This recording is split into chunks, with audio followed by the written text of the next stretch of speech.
छोटे से गांव में 4 घनिष्ठ दोस्त रहते थे, रामू, सोनू, मोहन और चंदन।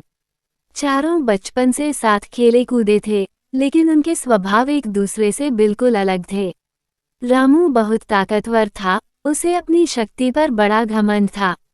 सोनू पढ़ाई में तेज था और हर बात में खुद को सबसे बुद्धिमान समझता था। मोहन बहुत सीधा सादा और ईमानदार था। चंदन कम बोलता था, लेकिन बहुत ध्यान से हर बात को समझता था। एक दिन गांव में चर्चा होने लगी कि चारों में सबसे चालाक कौन है। बहस इतनी बढ़ गई कि चारों दोस्तों के बीच भी शर्त लग गई, जो सबसे चालाक साबित होगा वही जीतेगा। गांव के बुजुर्ग ने एक परीक्षा रखी। उन्होंने कहा, मैं तुम चारों को जंगल के रास्ते एक थैला दूंगा। इसमें सोने के सिक्के हैं।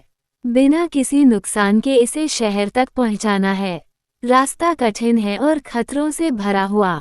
चारों दोस्त खुशी खुशी निकल पड़े। रास्ते की मुश्किलें। थोड़ी दूर चलने के बाद जंगल में डाकुओं का डर हुआ। रामू बोला, अगर डाकू आए तो मैं सबको हरा दूंगा। सोनू बोला, नक्शे के हिसाब से यह छोटा रास्ता है, यहीं से चलते हैं। मोहन बोला, हमें ईमानदारी से मिलजुल कर चलना चाहिए।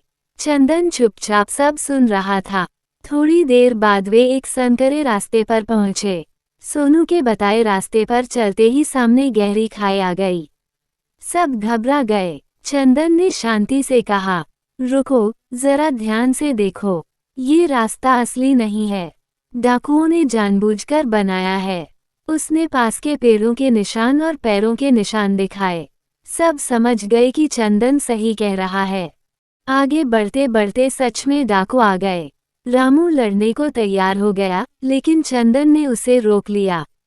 चंदन ने डाकुओं से कहा, हम गरीब यात्री हैं, इस थैले में सिर्फ अनाज है, चाहो तो देख लो। उसने चतुराई से सोने के थैले को पत्तों और मिट्टी से ढक दिया था।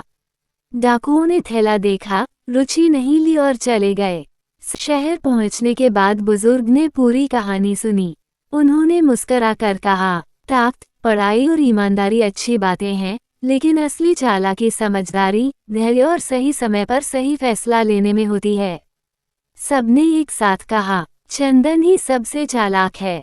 चंदन मुस्कुराया और बोला, दोस्ती में जीत हार नहीं होती, सब मिलकर चले तो हर मुश्किल आसान हो जाती है।